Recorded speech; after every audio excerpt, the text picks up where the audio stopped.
जय हिंद दोस्तों. I need to discuss with you people with respect to your preparation part, क्योंकि आजकल टाइम है जी. We are putting up full efforts in the preparation because syllabus काफ़ी ज़्यादा. It's a big rock which we have to cross over.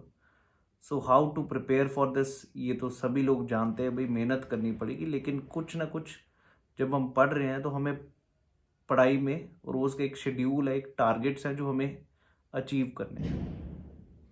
लेकिन इस schedules में कई बार हमें प्रॉब्लम ये होता है कि प्रायोरिटाइज कैसे करें. प्रायोरिटाइज का मतलब हम अगर पढ़ रहे हैं तो किस सब्जेक्ट को कितनी ज़्यादा इम्पोर्टेंस दें. और दूसरी चीज़, जो हमें नहीं आती हम उससे भागते हैं. ये सबसे बड़ा एक फोबिया है एक बहुत सारे एस्पिरेंट्स में. ये मैंने कमी देखी है.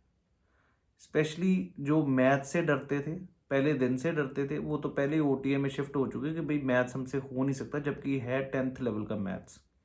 पहली चीज़ ये तो एक एग्जांपल दिया मैंने. लेकिन फिर भी अगर जीएस में भी बात करें ना, हमें जो लगता है पेपर में आने भी खूब क्वेश्चन. लेट्स सपोज ज्योग्राफी आपको नहीं आता, आपका अच्छा नहीं बन रहा, आप लोग क्या करते हो, ज्योग्राफी को एंड में रखते हो. जो चीज़ नहीं आती आप उसको बिल्कुल एंड में रखते हो. You don't do it.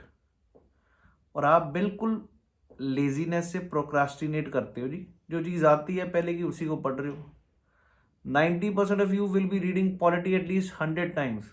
आती फिर भी उतनी है, लेकिन आपको इंटरेस्ट बना हुआ पॉलिटी पढ़ने में मज़ा आता है, क्योंकि आपको लगता है, आपका ब्रेन आपको बार बार कहता है ये तेरे को आता है, तो आप पढ़ते रहते हो. पर उसका कोई फ़ायदा नहीं है जी.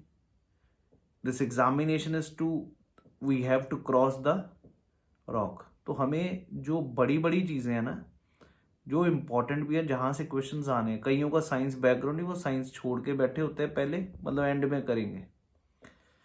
पहले उन चीज़ों को पकड़िए हमेशा जो आपको नहीं आती. The one which you are not able to do, which you are having a confusion, where you are not confident, start doing those things first at this point of time. अभी आपके पास 5 से 6 महीने हैं. उन सब्जेक्ट्स को पकड़िए, उनको पढ़ना शुरू करिए. ना कि अभी आप बिल्कुल लेजीनेस से वही चीज़ें जो आती हैं उसी को ही खोलते, उसी में खुश हो गए, बस ठीक है. इससे प्रिपरेशन नहीं हो रही. अगर आप लोग आगे बढ़ना चाहते हो, you want to overcome your hurdles, the first thing is overcome your fear. And overcoming of fear means that subject which you don't know, which you feel like is important, but you are not able to understand, try to focus on that. उस पे ज़्यादा से ज़्यादा तवज्जो डालें. उस basis पे आपको पता चलेगा मेरे को कितना पढ़ना है, how to revise it. That is what I need to convey to you people. दूसरी चीज़, अंग्रेज़ी आप में से बहुत लोगों को वोकैब बिल्कुल भी नहीं आती, और ना उस पर कभी इंटरेस्ट रखते हैं, और सोच के बैठे कि वो अपने आप ही हो जाएगी अगर होनी होगी. That's not a right idea. Start giving your time towards the grammar, this vocabulary, and then simultaneously grammar चलती रहे. जितना हो सके साथ साथ पढ़िए, अच्छे से पढ़िए, रेगुलर पढ़िए. और पहली प्रायोरिटी उन चीज़ों को, बार बार मैं कह रहा हूँ, उनको दीजिए which are like a hurdle for you. एक फेमस बुक भी है, eat the frog first by Brian Tracy. सुना होगा नाम, मोटिवेटर है. यूट्यूब पे अगर आप सर्च भी करोगे आपको मिलेगी उनकी किताब भी. तो पहले वो चीज़ करिए जो टास्क आपके लिए इम्पॉर्टेंट भी और थोड़ा बड़ा, which you are always fear of. उससे फियर निकालिए, आपकी पढ़ाई सही तरीके से जाएगी. अदरवाइज आप लोग, मेजॉरिटी वही चीज़ है कि भाई प्रोक्रास्टिनेट कर रहे हैं.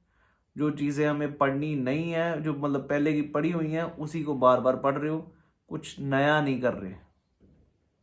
जब तक नया नहीं करोगे, जब तक वो चीज़ें नहीं ओवरकम करोगे जो इम्पोर्टेंट, और you didn't do it earlier, you will be in trouble. So I hope everybody is clear. Just focus on the paper. Now the time has begun to start the preparation. Thank you.